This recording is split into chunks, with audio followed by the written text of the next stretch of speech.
Lance Hall here for Let's Discuss with Lance Hall. Happy to welcome Fredrik, founding member and keyboard player for Bloodbound, to the program tonight. How you doing, Fredrik?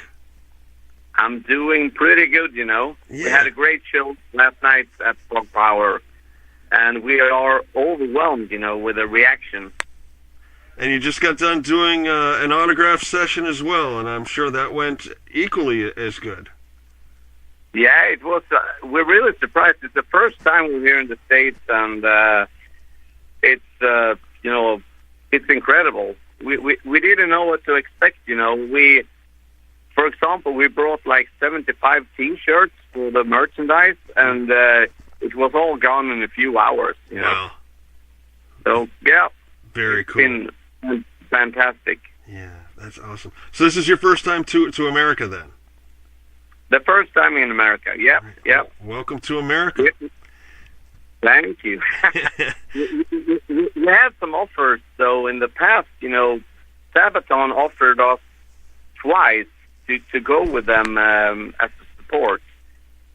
A couple of years ago, on the last two Sabaton tours, they asked us to go with them support, but we had to say no. Because we all have families, kids, and day jobs and stuff, and we can't be away all the time, you know. Right. So we had to turn it down. Well, the timing was good. You just, you know, like you said, you played Prog Power 19 down in Atlanta yesterday. You guys were kind of middle of the pack yesterday. I think you followed, what was it, Manimal and Persephone, right? Yeah, we were the third band out in the day, yeah. So the crowd was all warmed up and ready to go. Now, I was just talking to Ida from Triosphere.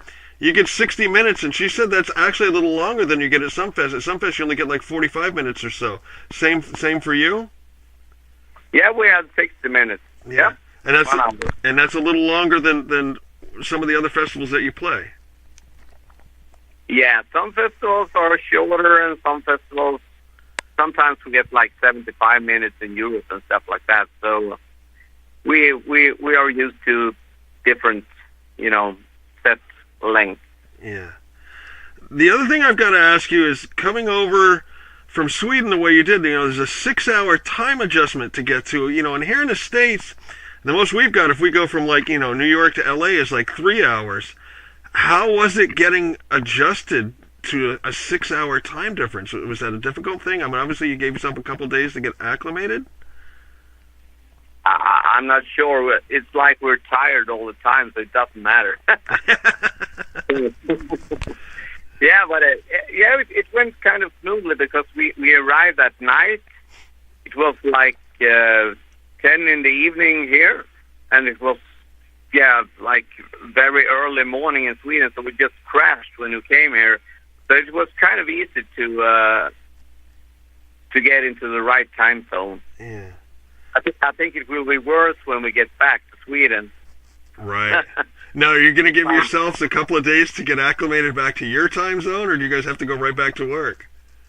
Right back to work. Ooh, that's going to be tough. That's going to be tough. You're going to have to sleep on a sofa somewhere or something. I don't know. Yeah. I saw a little bit of the set. Dustin put up a short video of you guys. Looked like the crowd response was phenomenal. It was great. It was fantastic. Cool. People knew all the lyrics, and it was fucking great, you know. That's got to be very cool. And then how about for like the autograph session? How does that go? I'm curious, you know, do people want you to sign all sorts of parts of anatomy? Or, you know, you get some of these girls there that want everything signed, or how did that go? Yeah, with signed tits, you know. That's a beautiful thing. Like 40 pair of tits, you know.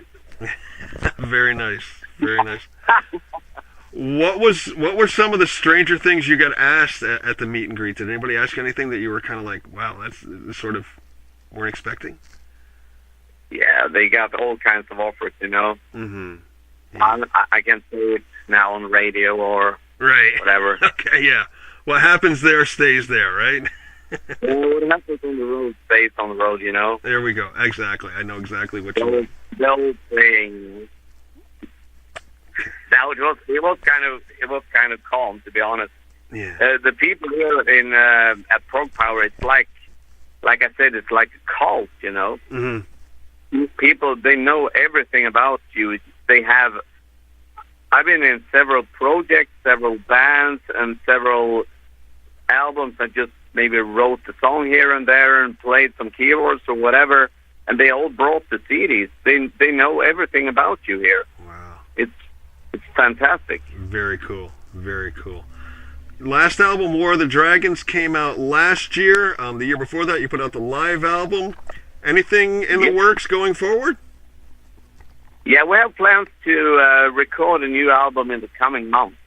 So it will be released early next year. Okay, very good. Maybe in March, April next year, we have a new album out. Excellent. You played some big festivals. We were talking over in Sweden, Czech Republic, Spain. October 20th, you're going to Belgium to do the Evil or Die Fest. Got to be looking forward to that. Yeah, we're also doing a cruise ship with Hammerfall. That's right, I'm going to rock the boat. Yeah, on October 11th. Yeah.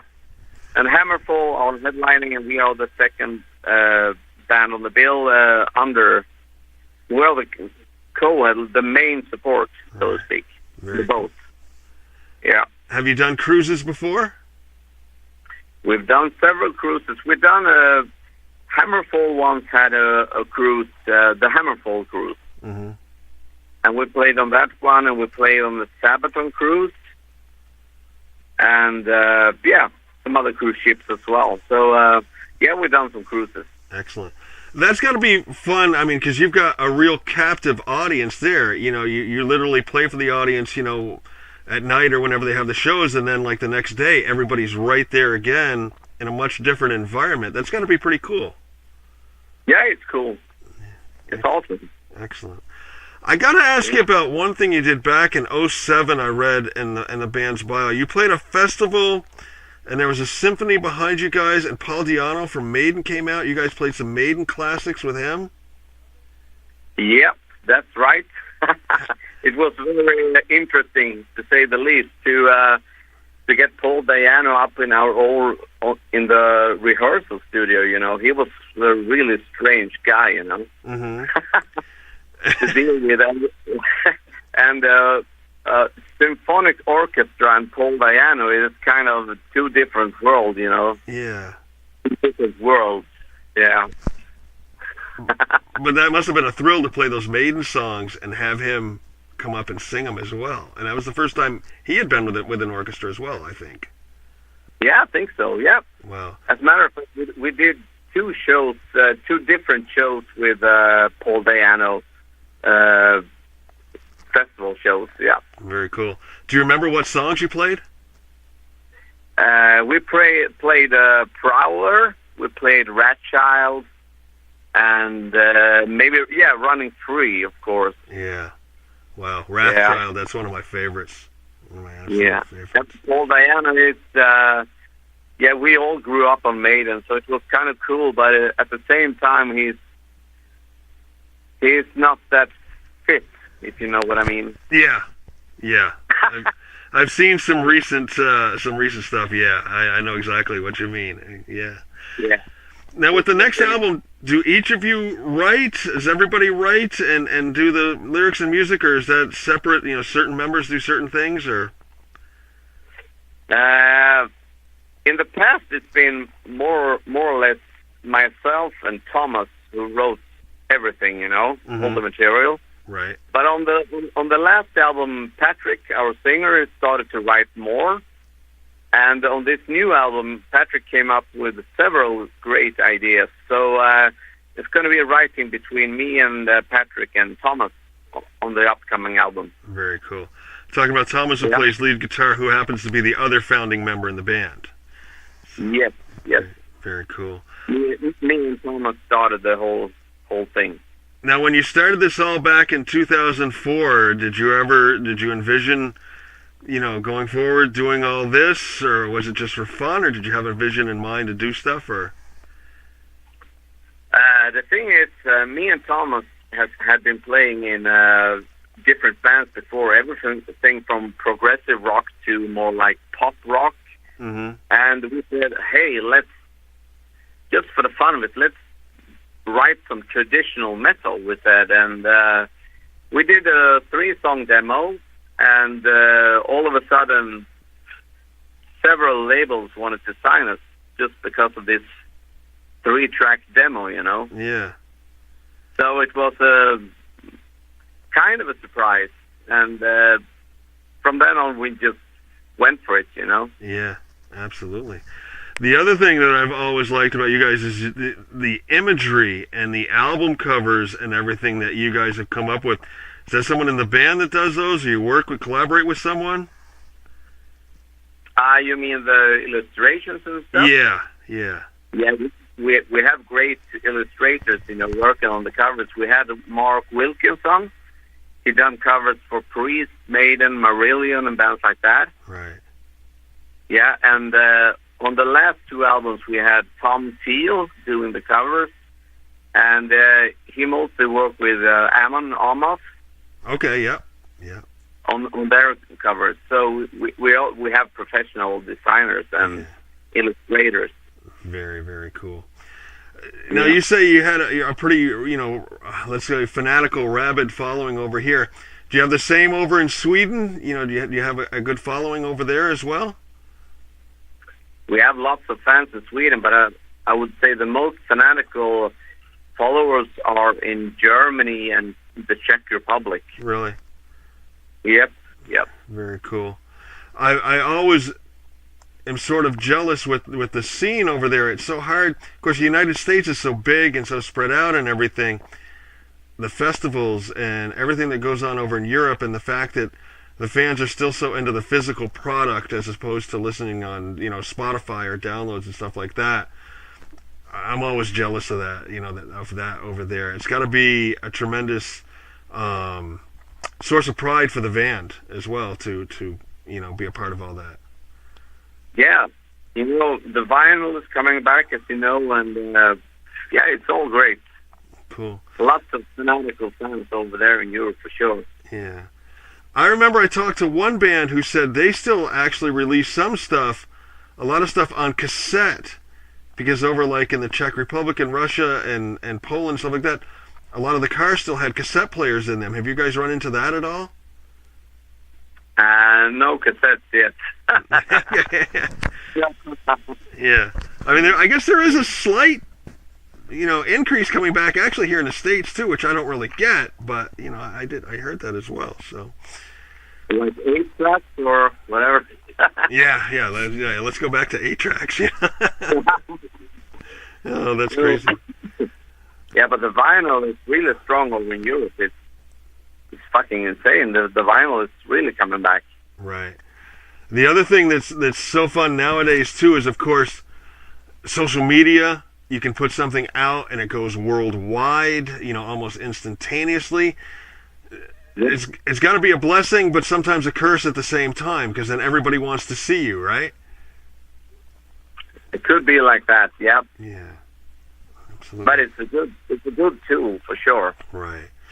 How about like making the videos? Do you enjoy the video making process, or do you see that as just necessary evil? It can be very tiring, of course, but it's nice to make a video, and if the end result is good, it's rewarding, Yeah. Do you guys produce your own videos, or do you work with somebody on those as well? Yeah, we work on different video makers, and of course, yeah. Cool. With the new album coming out, is it going to be sort of the traditional Bloodbound sound, or are you looking to stretch the limits at all, or?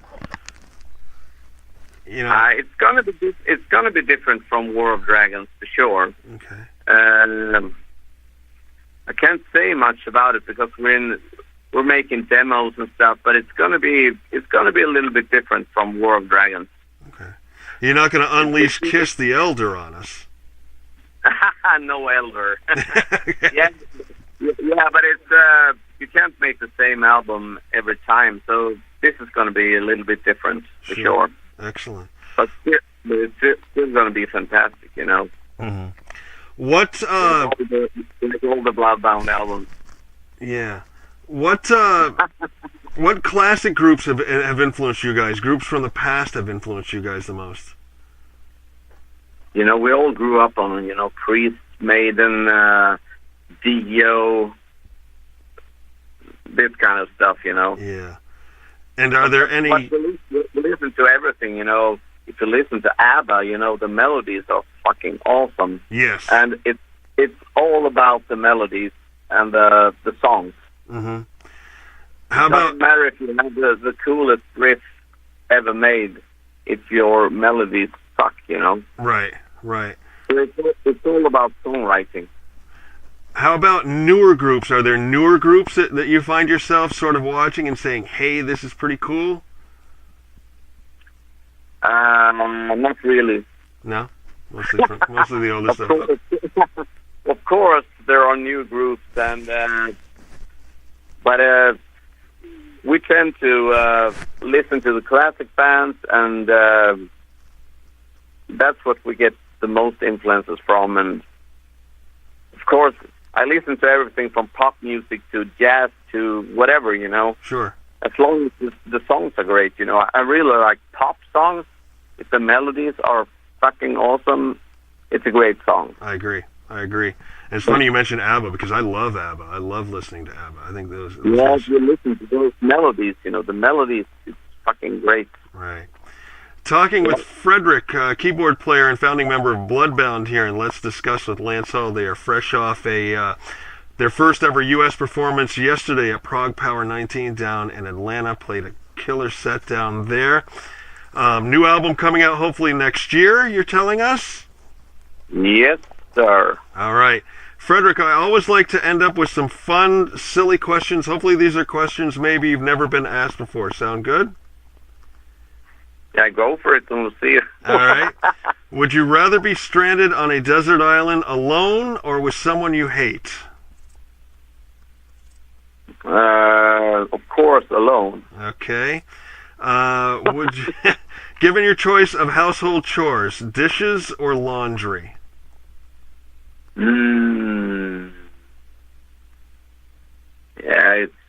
Yeah, I go for laundry then. Laundry? Okay. Yeah.